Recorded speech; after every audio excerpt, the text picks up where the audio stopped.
Bonjour. Je vous propose de convenir un petit truc ensemble. Moi, je suis autiste Asperger. Quand vous applaudissez, c'est un enfer dans ma tête. Vous levez les deux mains et vous faites ça quand vous avez envie de communier dans la joie avec moi. Agilité ou robustesse, vous connaissez cette expression qui dit comment la réponse est dans la question, histoire de vous faire dire bon, votre question est un peu débile, si vous avez réfléchi 5 minutes, vous allez trouver. Là, j'ai envie de vous dire, je pense que le problème est dans la question. Il y a des problèmes qu'on ne peut pas résoudre à cause de la manière dont on se pose la question.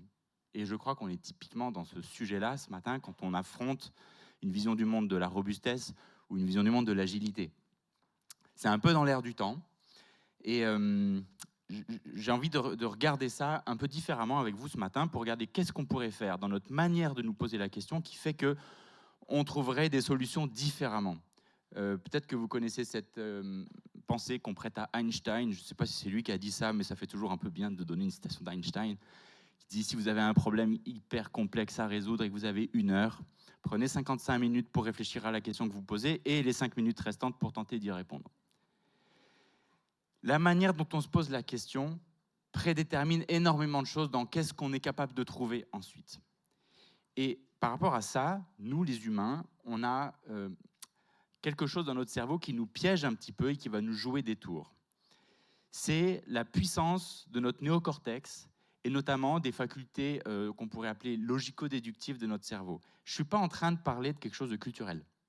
Ce n'est pas quelque chose d'acquis par l'éducation, la société, l'école et tout ce que vous voulez. Oui, bien sûr, c'est renforcé par tout ça, mais ça existe à la naissance. Il y a une expérience qu'on a faite avec des nourrissons. Vraiment, dans les premières heures après la naissance, on leur met un peu des électrodes comme ça sur la tête pour mesurer l'activité cérébrale et on positionne devant le nourrisson une bougie. Donc la flamme est animée et de manière purement instinctive, eh bien, le regard est captivé par la flamme et on observe une activité cérébrale très intense. Donc il se passe plein de choses dans son cerveau, on ne sait pas trop quoi, mais en tous les cas, il se passe plein de choses, il y a un haut niveau d'activité. Et puis, on met un obstacle visuel entre la bougie et le nourrisson. Le signal cognitif ralentit et retrouve quelque chose d'assez normal. On enlève l'obstacle, à nouveau, il y a activation, parce qu'on suppose que le signal visuel fait qu'il se passe quelque chose dans son cerveau. On réitère l'expérience 2 heures plus tard. On remet des électrodes sur son cerveau, on positionne une bougie devant son regard. À nouveau, on a une activation du rythme cérébral. On met un obstacle visuel entre les deux, ça se calme. Pendant ce temps, on éteint la bougie. Et on enlève l'obstacle visuel. Et là, c'est une tempête. C'est une véritable tempête cognitive parce que le cerveau a appris quelque chose et il s'attend à quelque chose. Il s'attend à retrouver le visuel de la flamme, de la bougie, quand on enlève l'obstacle visuel. Le fait que ceci n'arrive pas est un imprévu, ça n'est pas logique d'après une certaine logique qui est rudimentaire, bien sûr, mais là, on parle d'un nourrisson, volontairement. Ça n'est pas logique et ça nous fait bugger. Ça veut dire que notre cerveau, il est pré-câblé pour des raisonnements logico-déductifs, pour chercher à comprendre, pour chercher de la logique. Il y a une raison à ça, c'est que ce que l'on comprend, et ce qui répond à ce qu'on pourrait appeler une forme de logique en tous les cas, ça devient prévisible. Et ce qui est prévisible, c'est intéressant parce que ça nous permet de développer des stratégies de survie, de nous adapter, d'économiser de l'énergie potentiellement, etc. Donc on a ça au fin fond de nos structures neuronales. Pour tout un tas de problèmes de la vie, les raisonnements logico-déductifs, ça marche très bien. C'est puissant, c'est rapide, on peut les répéter, les réitérer, c'est top. Et notamment, quand on rencontre un problème, si on cherche la cause, en résolvant la cause, on fait disparaître le problème. Et pourtant, il y a tout un tas de situations dans la vie où on a beau chercher les causes, on a beau tenter de résoudre les problèmes, ils se transforment, ils reviennent de manière toujours plus compliquée, tout simplement parce que en fait, ce qu'on essaye de résoudre n'est pas un problème. Tant qu'on considère que quelque chose est un problème, ça veut dire qu'on cherche une solution, et il y a des problèmes qui sont eux-mêmes la solution d'autre chose. Je pourrais même dire que probablement que tout problème complexe est lui-même la solution d'autre chose. Et en particulier, quand on parle d'humain, de nos interactions, de comment ça marche dans une organisation, de comment marche une équipe, de comment marche un système relationnel, on est précisément en situation de problématique complexe. On n'est pas dans des choses simples. Donc, si on utilise une manière logico-déductive, c'est-à-dire assez linéaire de raisonner, on fait fausse route dès le départ, dès la manière dont on se pose les questions.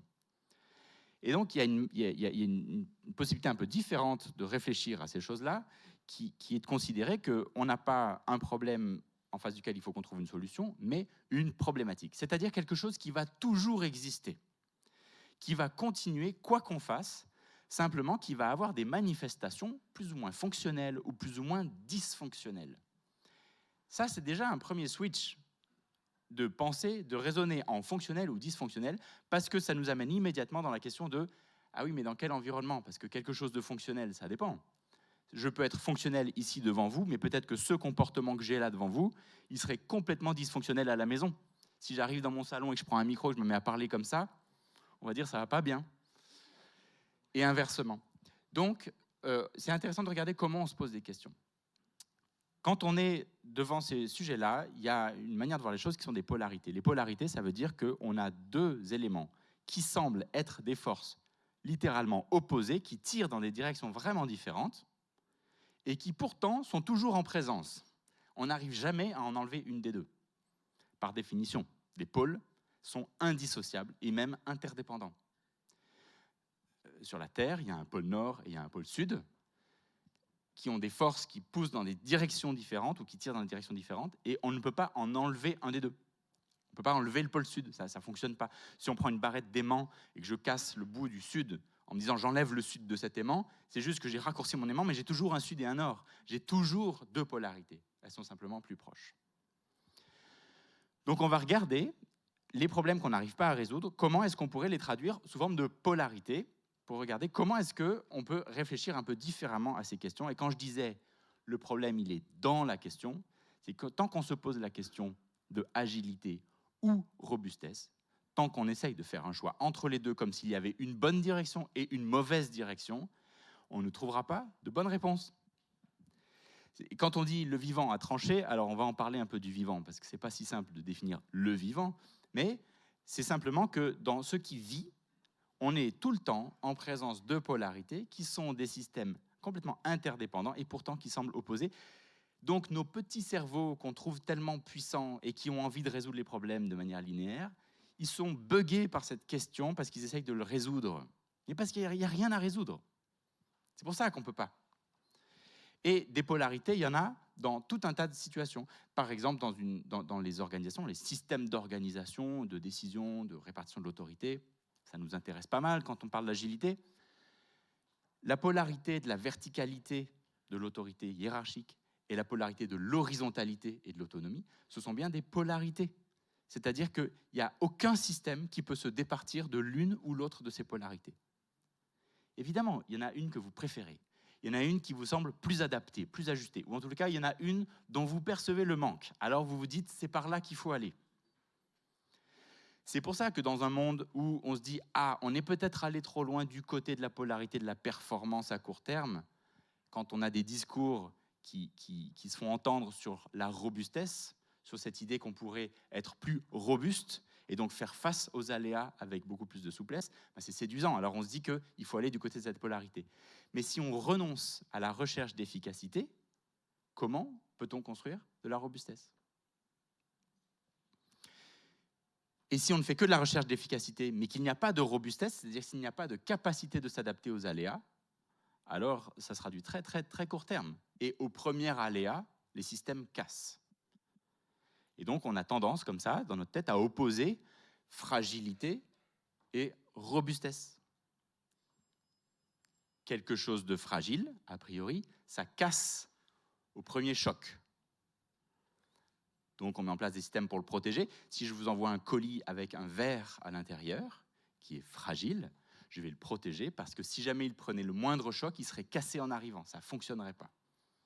Si en revanche je mets un caillou de granit dans mon colis, a priori c'est plutôt solide, donc on pourrait avoir l'impression que c'est le contraire de la fragilité, ça résiste au choc.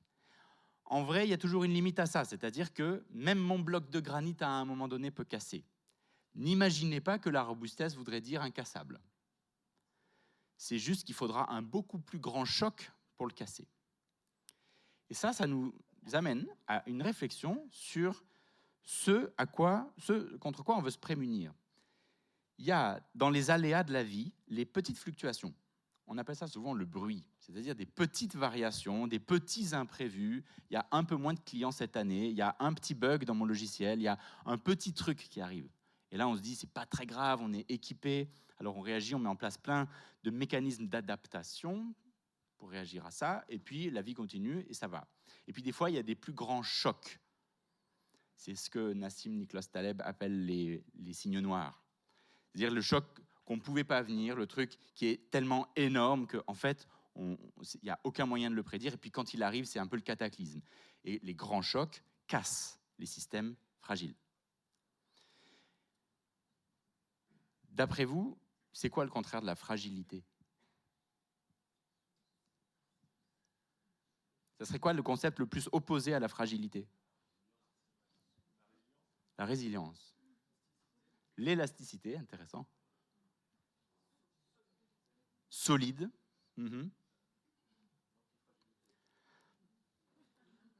L'antifragilité. Il y a quelqu'un qui s'est posé cette question longtemps et qui s'est dit, en fait, puisque le mot n'existe pas, je vais le fabriquer par construction sémantique logique. Et donc Taleb parle d'antifragilité. Si la fragilité, c'est ce qui se casse quand il y a des chocs, donc qui se détruit, alors le contraire, ça serait ce qui se renforce quand il y a des chocs. Pas seulement ce qui résiste aux chocs, mais ce qui devient plus fort avec les chocs. Et là, on parle y compris des grands chocs. Donc l'antifragilité, c'est un concept mental qui nous suggère que quelque chose pourrait se renforcer avec les chocs. C'est assez séduisant dans un monde qui fluctue. C'est un peu compliqué tout ça, parce que ça nous pose la question pourquoi est-ce qu'il faudrait se renforcer, pourquoi plus fort, à quoi résister. On pourrait se dire un peu, c'est quoi le sens de tout ça?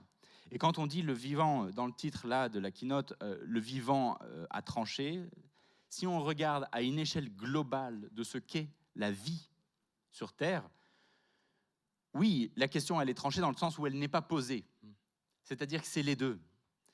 Les systèmes vivants, et je parle bien de systèmes au sens large, sont à la fois robustes et agiles, si je prends agile dans le sens de avec une forte capacité d'adaptation. Peut-être que certains d'entre vous ont lu ou entendu parler Olivier Hamon, et qui parle pas mal de robustesse et qui développe toute une réflexion autour de l'opposition entre la performance et la robustesse, en disant pour qu'un système soit robuste, il faut qu'il y ait à l'intérieur des lenteurs, il faut qu'il y ait des redondances, des choses comme ça. Et il propose une lecture en disant au plus un système est adapté à une situation, au moins il est adaptable. Et donc au plus il est fragile. Là, ça peut nous mettre un peu en difficulté, parce que si on met en place des stratégies de fonctionnement d'une équipe, d'une orga, d'un système qui sont dites agiles, elles visent à s'adapter continuellement à tous les signaux de feedback qui arrivent de l'environnement. Donc, a priori, on peut se dire c'est hyper fonctionnel ce truc-là, puisqu'on va tout le temps s'adapter. Mais donc, on va être de plus en plus adapté. Et lui nous suggère, attention, parce qu'au plus on est adapté, au moins on est adaptable. Une fois qu'on est spécialisé à son environnement, ça marche très bien dans cet environnement-là, sauf que l'environnement, lui, change tout le temps parce qu'il est fluctuant, parfois avec des petites variations, parfois avec des grands chocs. Et si je suis très adapté à cet environnement, il y a de fortes chances pour que je sois très mal adapté à un autre environnement après un grand choc. Donc on a des forces qui tiraillent comme ça et qui sont vraiment des contraires. Mon invitation, c'est d'arrêter de raisonner avec un « ou » entre ces questions. Est-ce qu'il faut être adapté ou adaptable? Est-ce qu'il faut être agile ou robuste? La question n'est pas là-dedans, la question c'est plutôt comment est-ce qu'on est l'un et l'autre? Comment on va faire fonctionner une organisation avec de la verticalité et de l'horizontalité? Comment, dans un système humain, on va tenir les deux bouts de la polarité de l'individuel et du collectif? C'est probablement la plus grande et la plus universelle de toutes les polarités que nous, les humains, avons à gérer au quotidien.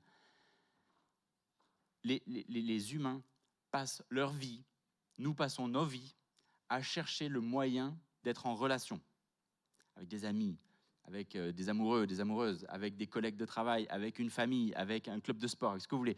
On passe notre temps en tant qu'individu à chercher, à trouver, à nourrir l'espace du groupe et du collectif. Et en même temps que ça, on passe notre temps à tenter de se différencier du collectif, à sortir du groupe, à exister par soi-même, à avoir notre souveraineté, etc. Et un groupe est bien composé d'individus, et un individu a besoin d'un groupe pour vivre. Donc on a exactement là des polarités qui se nourrissent, donc qui sont interdépendantes. L'une ne peut pas exister sans l'autre. Un humain ne peut pas exister sans les autres humains. Et un groupe ne peut pas exister sans les individus. Pourtant, toutes les fois, dans vos orgas, réfléchissez un peu, toutes les fois où vous avez pris des décisions pour favoriser la cohésion, l'unité, l'homogénéité du groupe, etc., vous avez frustré des individus.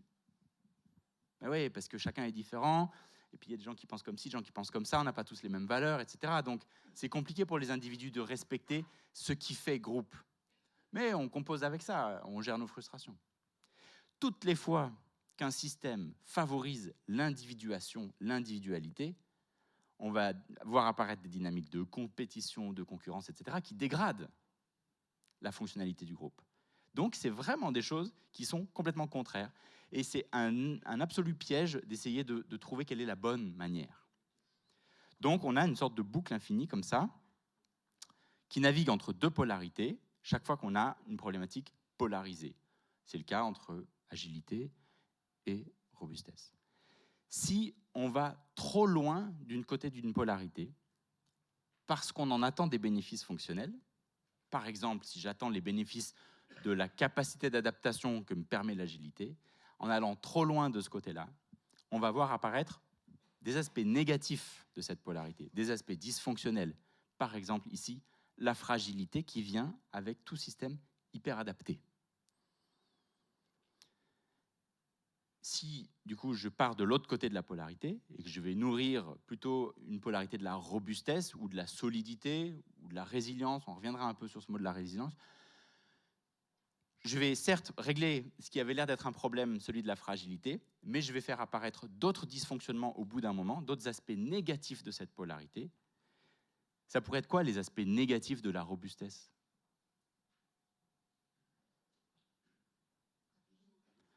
Ouais, la rigidité. Pardon ? L'imperméabilité. La latence. Ben bien sûr, au plus un système va être robuste, au plus il va être stable. C'est même le but de la robustesse, c'est de préserver la stabilité de quelque chose quand l'environnement fluctue. C'est ça l'intérêt de la robustesse. Mais à trop vouloir préserver la stabilité, on va empêcher l'évolution. Donc, causer la mort des systèmes vivants. Donc, vraiment, attention, le vivant, ce n'est pas la robustesse. Le vivant, c'est les deux. Le vivant cherche la performance, l'efficacité, l'adaptation et aussi la robustesse, la stabilité, la continuité, la souplesse. Toutes ces choses qui semblent être des contraires. J'anime de temps en temps, je conduis des petits groupes dans la forêt pour faire des marches du temps profond, deep time walk. Je ne sais pas si vous avez déjà vécu ça, c'est assez génial. Ça dure 3h30 et puis on marche comme ça avec des questions pour réfléchir à plein de sujets et chaque pas c'est 1 million d'années et on retraverse toute l'histoire de la Terre. Il y a un moment que je trouve fabuleux pour comprendre ce que je suis en train de raconter là sur ces polarités. Il y a 1,8 milliard d'années, on est à un moment de l'évolution où il y a de la vie multicellulaire, donc il y a déjà des organismes avec plusieurs cellules qui coopèrent entre elles, donc c'est déjà un truc assez high level en matière de vie. Et il y a une série, pas juste une, il y a une série de périodes de glaciation, mais des glaciations balèzes. Hein. C'est-à-dire qu'on dit, quand on dit glaciation, là, la Terre entière est couverte de glace. Il y a de la glace à l'équateur. Il y a des endroits où la banquise fait 1 km d'épaisseur. Donc, sérieux, la glaciation. Le tout petit reste de vie qui reste après ça, c'est quelques cyanobactéries auprès des sources chaudes au fond des océans. Okay, on en est là au niveau de la vie. Ça dégèle, la vie revient, hein, fantastique, vie multicellulaire. Et là, la planète rentre dans une période stable qui va durer 1 milliard d'années. Pendant 1 milliard d'années, il n'y a pas de glaciation, il n'y a pas de météorites, il n'y a pas de réchauffement majeur, il ne se passe rien. Ils appellent ça boring time. C'est vraiment l'ennui. Et donc, dans la marche, là, pendant 1000 millions d'années, on marche en silence pour se représenter l'ennui. Et bien, pendant ce milliard d'années, il ne se passe rien dans l'évolution. Il n'y a rien de nouveau. À peu près rien. C'est-à-dire qu'on a plusieurs fois des organismes multicellulaires qui apparaissent, mais pas plus que ça. Il n'y a pas des animaux, il n'y a pas voilà, des ailes, des pattes, des choses comme ça qui arrivent. Non, rien du tout. Il n'y a pas d'évolution majeure de la vie dans un environnement stable. C'est quand même fou. Regardez toute l'énergie de notre vie qu'on passe à créer de la stabilité, à rechercher de la tranquillité, de la sécurité, de la prévisibilité. Et pourtant, l'évolution ne se passe que quand il y a des chocs. Ça s'appelle un paradoxe.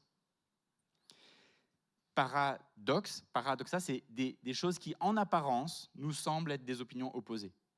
Mais c'est juste notre cerveau logique qui trouve que ça s'affronte, ces choses-là. En vrai, ce n'est pas des opposés, c'est des choses qui sont interdépendantes et on va naviguer entre ces polarités.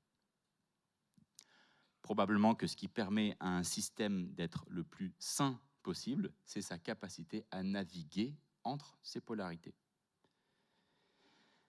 Par exemple, si je reviens sur notre question d'agilité ou de robustesse et qu'on amène ça dans le sujet des organisations, des équipes et des entreprises, etc., la capacité à naviguer entre ces polarités, c'est-à-dire à nourrir l'une ou l'autre de ces directions selon le contexte, selon l'anticipation qu'on peut faire, etc., du futur, probablement que c'est ce qu'on peut souhaiter de mieux pour que les choses vivent, pour que la vie de l'organisation perdure.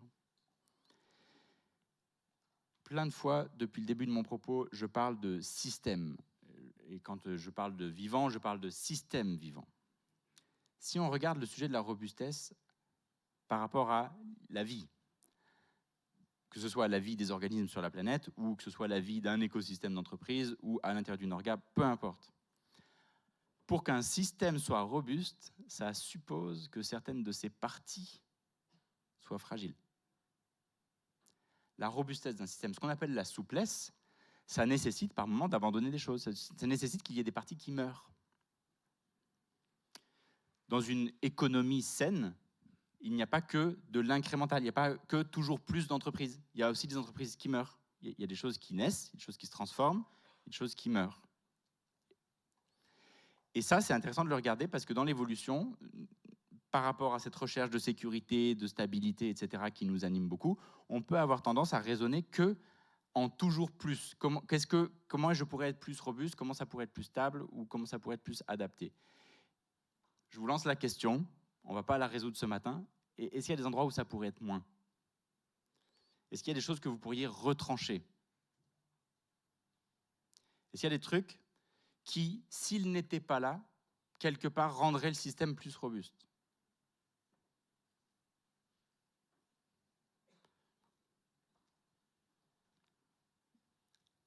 Avec les quelques questions que je viens de lancer, je vous propose de prendre 3 minutes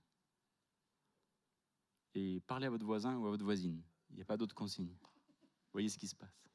3 minutes.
Ok.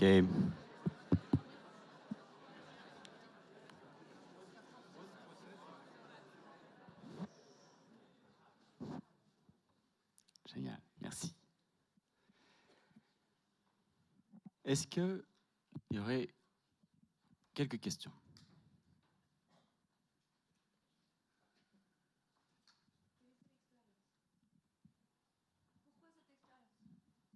Sur le nourrisson? Avec la bougie là? Non.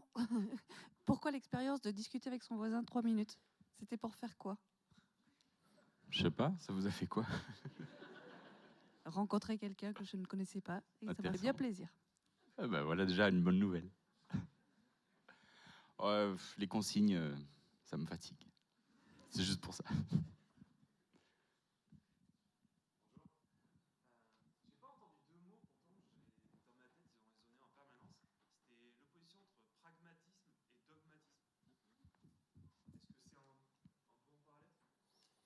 Ok, je prends la question.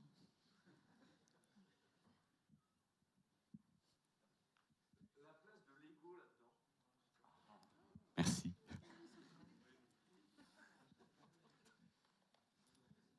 Ouais.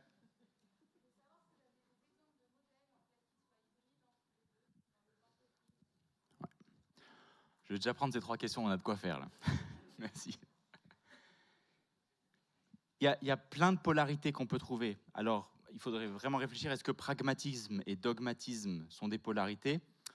Pragmatisme, oui, probablement. Dogmatisme, je pense que ça n'est que la facette dysfonctionnelle de quelque chose.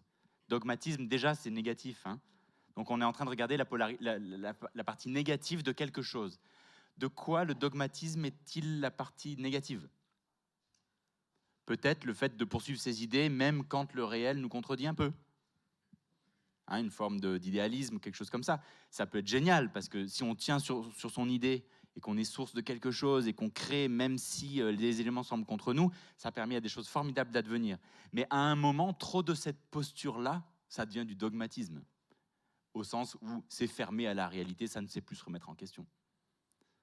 Tout comme le pragmatisme, par principe de réalité, on peut se dire que c'est génial le pragmatisme et que ça évite les écueils justement de quelque chose de dogmatique, mais à un moment donné, n'aller que dans cette polarité ne permet pas de penser autre chose que ce qui est déjà.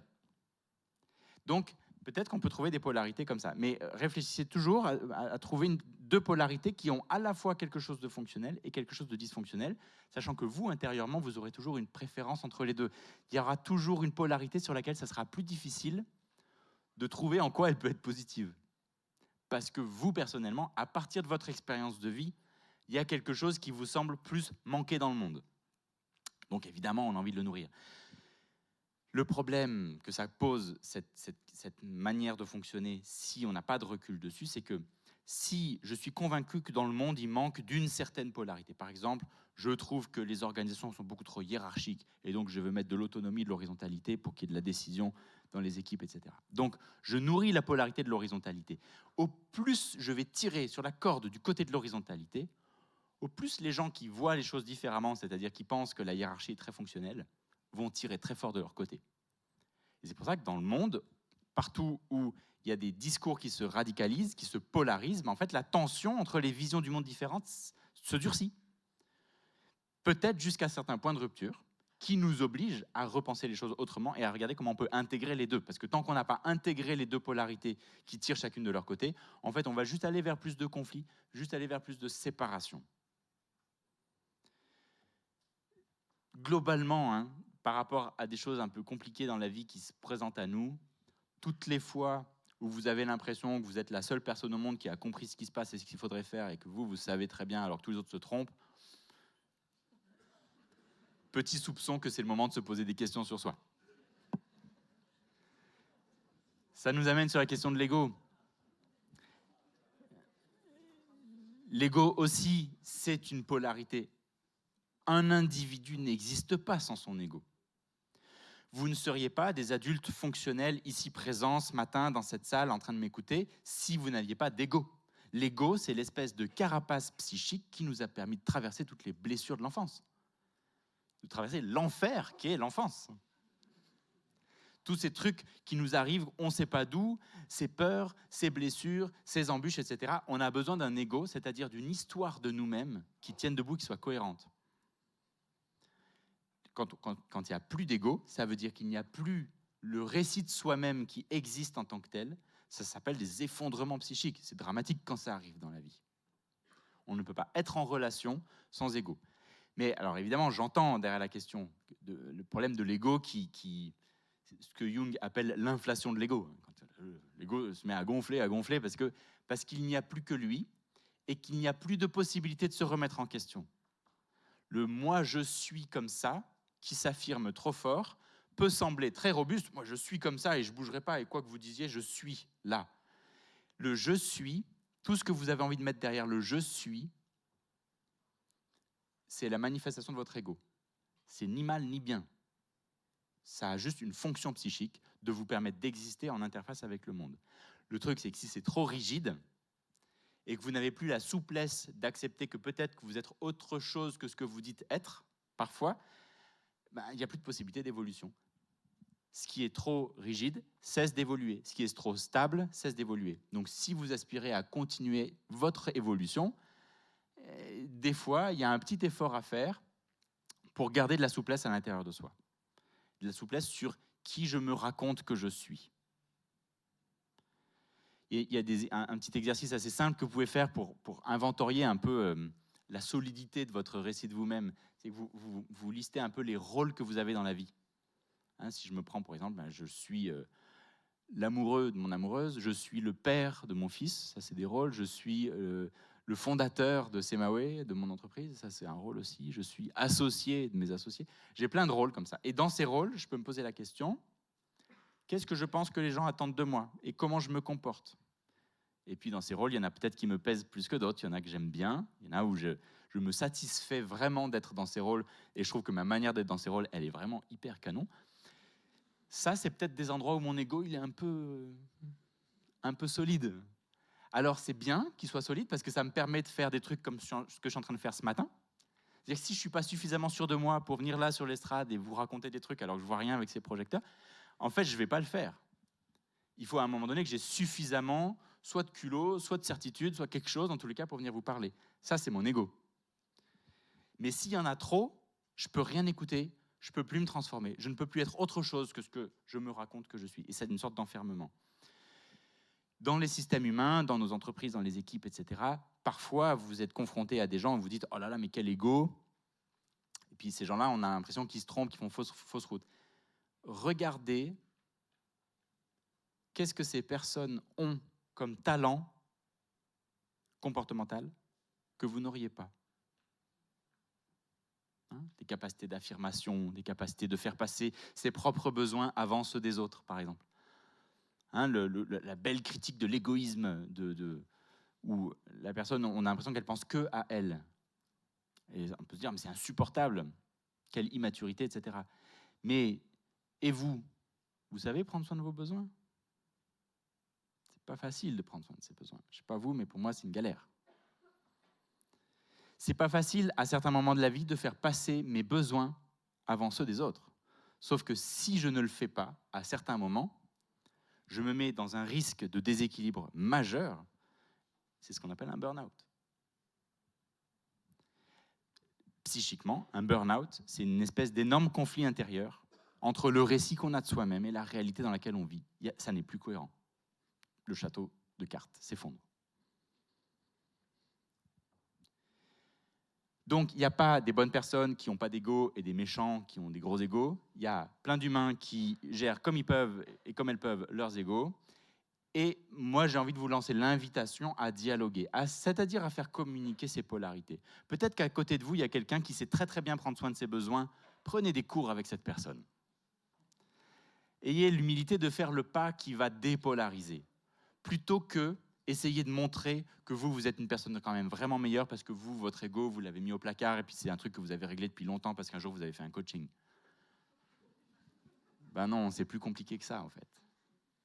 Regardez quel est le discours à l'intérieur de vous quand vous avez envie de critiquer l'autre. Dans quelle posture vous vous mettez, vous? Qui êtes-vous pour juger les gens comme ça? Je dis vous, mais je me mets dedans. C'est compliqué de ne pas faire ça. On a un moyen, on peut quand même avoir cette espèce de réflexe où dès qu'on se rend compte que, tiens, on est dans ce petit réflexe de considérer que le problème, c'est l'autre, ça fait du bien parce que c'est pas moi le problème. Sauf que l'ennui de cette manière de penser, c'est qu'on va rien changer du tout. Tant que je considère que le problème, c'est l'autre, c'est pas de chance, parce que c'est juste l'aveu total d'impuissance, je ne pourrai rien changer.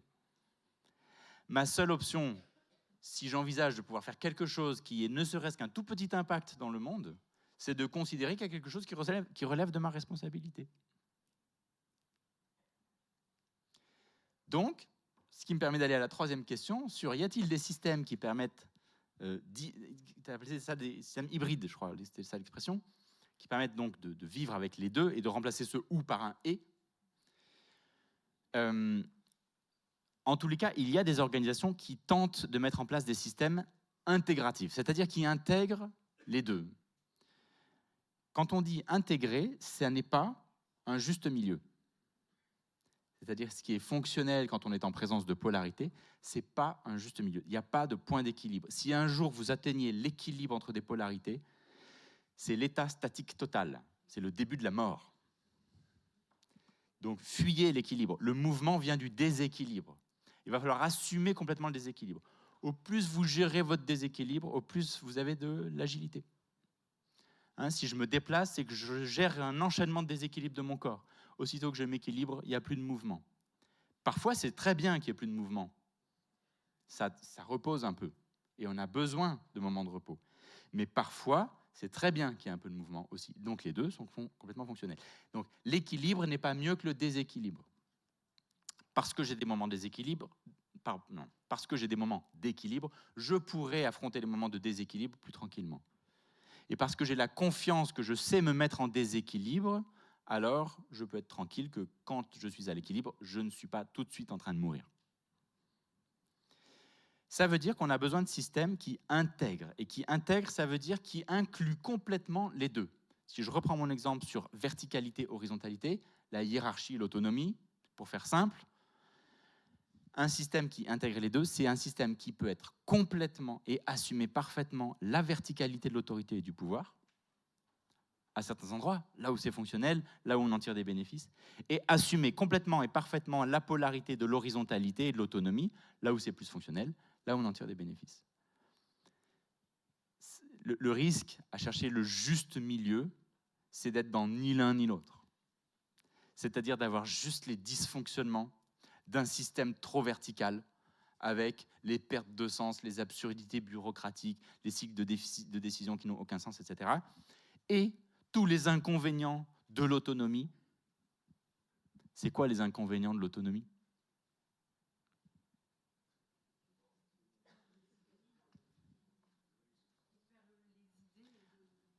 Ouais, il peut y avoir une sorte de dilution des idées, d'homogénéisation par le collectif. Vous voyez quoi d'autre comme inconvénient à l'horizontalité dans les systèmes ?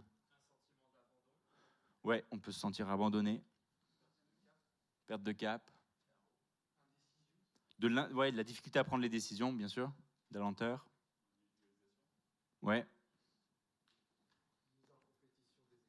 Et finalement, paradoxalement, de la mise en compétition, alors même qu'on voulait créer de la coopération. Quelles que soient les polarités, encore une fois, c'est normal. C'est pas parce que c'est pas bon et que c'est pas bien, c'est juste que c'est évident que si on perd de vue qu'on doit tenir les deux bouts, on va voir apparaître des dysfonctionnements. Il y a un modèle que j'aime beaucoup qui s'appelle la spirale dynamique, les dynamiques en spirale, peut-être que certaines connaissent, qui explique bien comment, dans l'évolution, quand quelque chose, un système, une organe, n'importe, devient dysfonctionnel, c'est-à-dire n'est plus du tout adapté à son environnement, pour arriver à s'adapter, il doit y avoir un saut évolutif. Et un saut évolutif, ça veut dire transcender et inclure les états précédents par lesquels on est passé. Donc, ça veut dire que si vous êtes dans une situation de gestion d'équipe ou d'entreprise qui est, que vous trouvez trop hiérarchique, trop verticale, avec tous les dysfonctionnements, on ne va pas faire la liste, elle est facile, qu'on connaît bien, allez vers des systèmes plus autonomistes, avec plus de subsidiarité, de distribution de l'autorité, de capacité d'agilité, etc. Ça ne veut pas dire abandonner ce qui avait fonctionné jusque-là et qui nous a emmenés jusqu'au dysfonctionnement. Il ne faut surtout pas lâcher ce bout-là de la corde, sinon on va se précipiter dans les défauts et les inconvénients des systèmes autonomistes. Ma toute petite expérience de ça au niveau organisationnel, et c'est le seul système que j'ai trouvé qui permette de tenir les deux bouts sans en lâcher un, ça s'appelle l'holacratie, qui propose une structuration du système d'autorité dans laquelle il y a à la fois une très grande verticalité et aussi une parfaite horizontalité. C'est les deux. C'est le principe de subsidiarité, c'est-à-dire qu'il y a des endroits où il y a une structure qui descend et il y a des endroits où la structure est horizontale. Et pour ça, on a besoin de représentations mentales, notamment, qui soient un peu plus évoluées que ce qu'on avait jusqu'à présent. Par exemple, les organigrammes, la hiérarchie de l'organigramme. Alors, on peut dessiner une pyramide avec des étages intermédiaires, etc. Et puis, on peut dessiner une sorte de râteau, un truc très plat, mais ça reste une hiérarchie verticale. Ces systèmes-là, ils sont très adaptés pour représenter les rapports hiérarchiques entre les humains, entre les personnes, mais pas du tout au niveau fonctionnel. C'est pour ça que ces cartographies-là sont absolument inutilisables dans le quotidien du travail et que donc on a des organigrammes quelque part et puis après il y a la réalité ailleurs. Et donc, on peut utiliser par ailleurs des cartographies fonctionnelles qui ne se superposent pas forcément avec la hiérarchie au sens RH, au sens de la hiérarchie de personnes, et qui créent d'autres formes de hiérarchie. C'est encore une hiérarchie, mais qui est fonctionnelle, et qui n'est pas une hiérarchie de personnes, qui est une hiérarchie de rôle, une hiérarchie de cercle. Et ça permet aussi de dédramatiser un peu ce mot. Le mot hiérarchie, son étymologie, nous raconte que ça parle de l'ordre que l'on reconnaît comme valable. Au sens étymologique, c'est même ce qu'on appelle l'ordre sacré. En fait, c'est ça, c'est quel ordre je reconnais dans le monde, dans les structures, etc. Ça s'appelle une hiérarchie. Le problème, c'est que la hiérarchie telle qu'elle avait l'habitude d'être représentée sous cette pyramide, etc., elle ne représente qu'une des facettes, que la polarité de la verticalité, et elle n'arrive pas à représenter la polarité de l'autonomie. Et donc, pour ça, on a besoin de mécanismes de subsidiarité où il y ait beaucoup plus de décisions qui puissent être prises de manière décentralisée. Et c'est pareil, la centralisation et la décentralisation du pouvoir, on est encore en présence de deux polarités. Les deux sont des polarités hyper fonctionnelles. Si vous savez intégrer les deux, c'est-à-dire avoir complètement de la centralisation là où c'est fonctionnel et complètement de la décentralisation là où c'est fonctionnel, alors vous allez avoir un système qui sera agile et robuste. Mais que de la décentralisation va nous poser des problèmes. Que de la centralisation aussi. Globalement, le guide de réflexion que je peux vous proposer pour aborder des situations qui se présenteraient à vous et qui ont l'air d'être des polarités, attention, hein, tout n'est pas polarité. Ce n'est pas parce que vous avez un problème insoluble que c'est une polarité.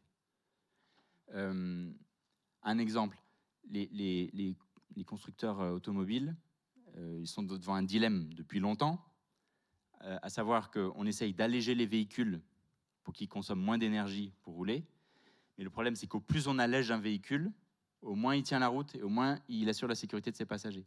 Donc des véhicules plus lourds vont être plus solides, mais du coup, ils consomment beaucoup d'énergie. Véhicules lourds ou véhicules légers, ce n'est pas des polarités. L'un ne dépend pas de l'autre. C'est juste un truc impossible. Et donc là, on cherche un juste milieu. On cherche un compromis. Ça, ce ne sont pas des polarités. Des polarités, c'est quand une polarité permet la fonctionnalité de l'autre. Donc, ce que je voulais vous dire comme guide que vous pouvez avoir pour vous comporter et trouver votre éthique comportementale dans vos relations, dans vos systèmes, dans votre travail, dans votre famille, peu importe, c'est de regarder tous les moments où votre cerveau vous incite à séparer les choses, à polariser les choses, et regarder comment vous pouvez changer de point de vue pour les réunir, pour réunifier. Regardez ce qui sépare et ce qui réunit. Je viens d'avoir le signal qu'il me reste 10 minutes, mais je pensais que c'était 9h40 la fin. Bon, ben moi j'ai terminé. J'ai plus rien à dire. Merci. Merci beaucoup. Mais du coup, je peux prendre quelques questions. S'il reste du temps, je ne sais pas. Ouais.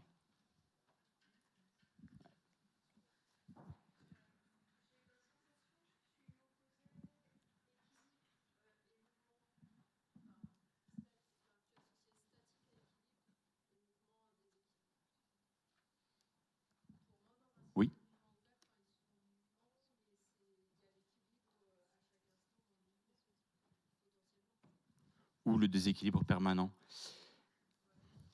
C'est très subtil, effectivement. Mais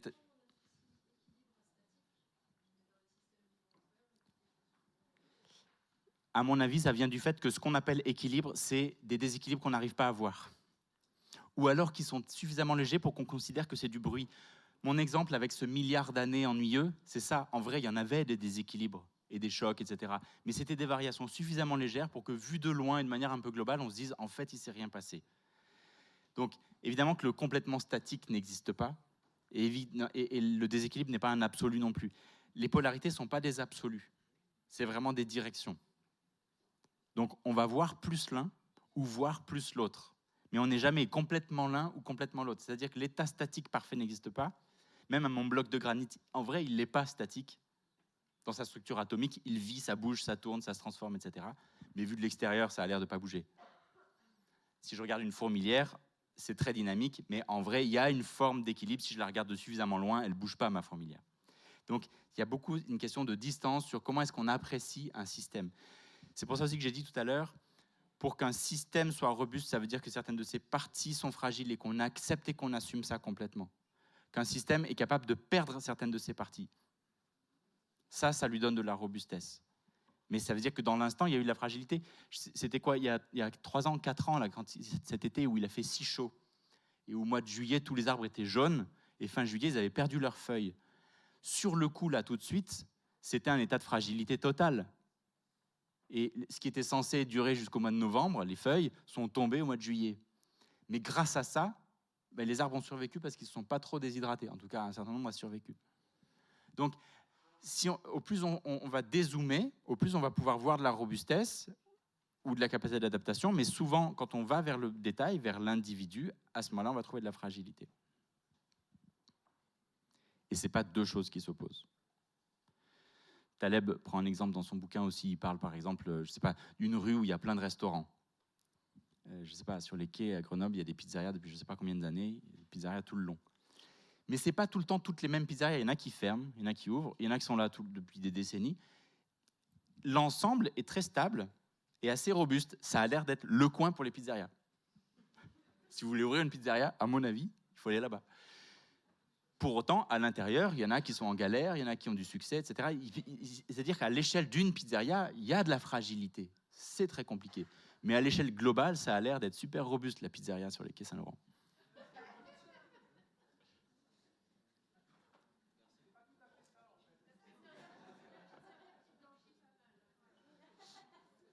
Je prends ta question.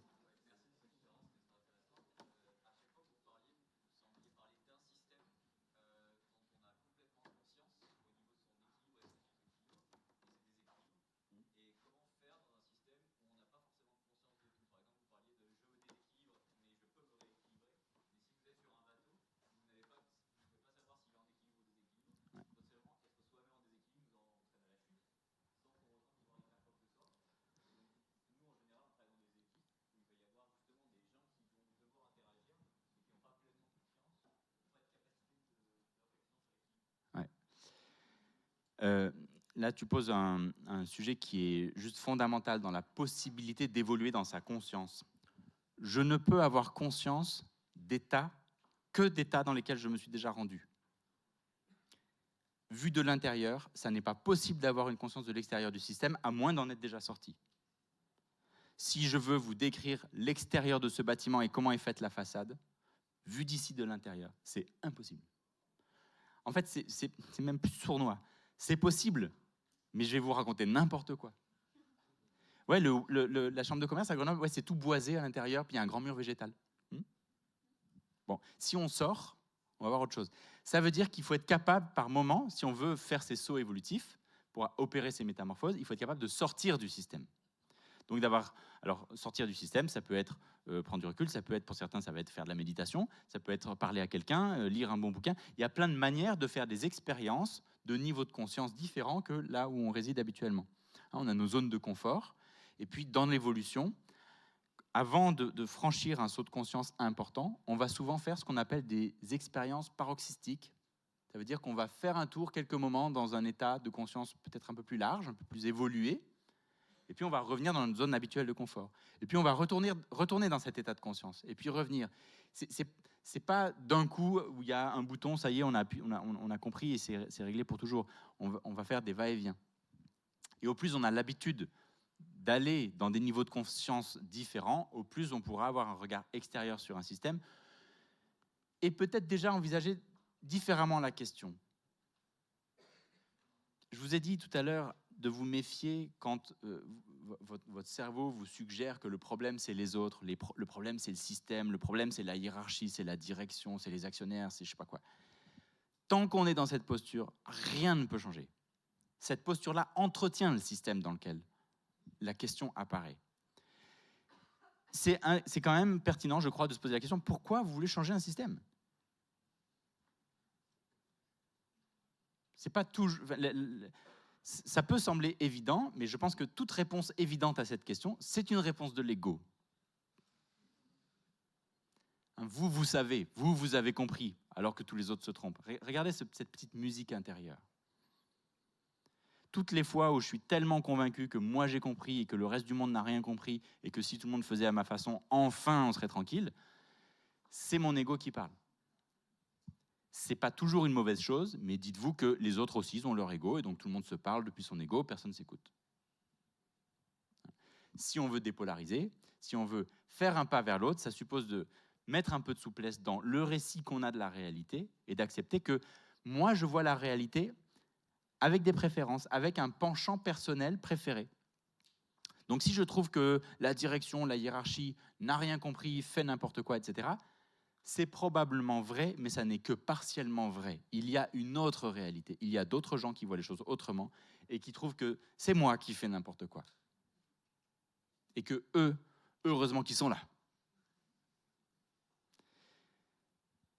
Et probablement que les deux sont vrais.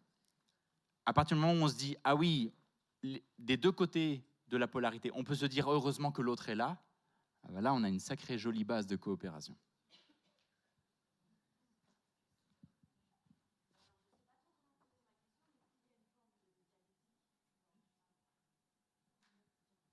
Tu as une autre version de ta question ?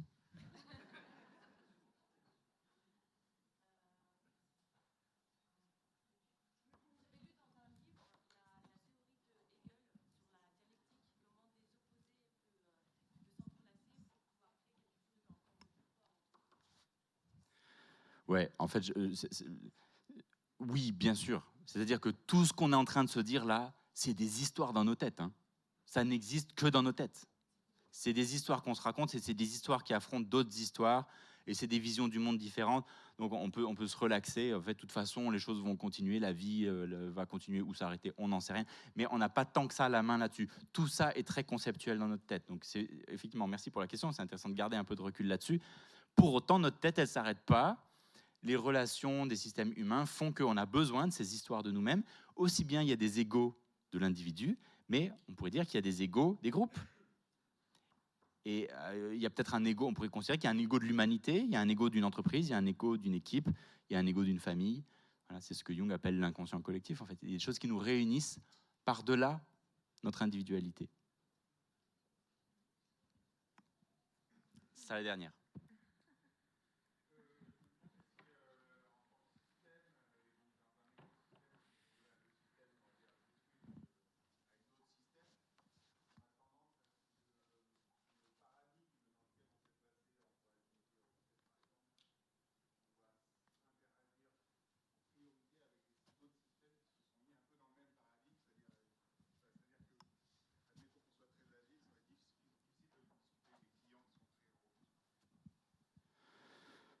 Peut-être, je pourrais aussi imaginer l'inverse, c'est-à-dire que pour exister, j'ai besoin de cohabiter avec des gens très différents de moi. Donc je passe mon temps à fricoter avec des gens qui ont des visions du monde complètement différentes de la mienne, parce qu'en fait, ça me valide dans mes hypothèses. On est bizarrement fait. Hein. Ben, bon courage. Hein. Merci.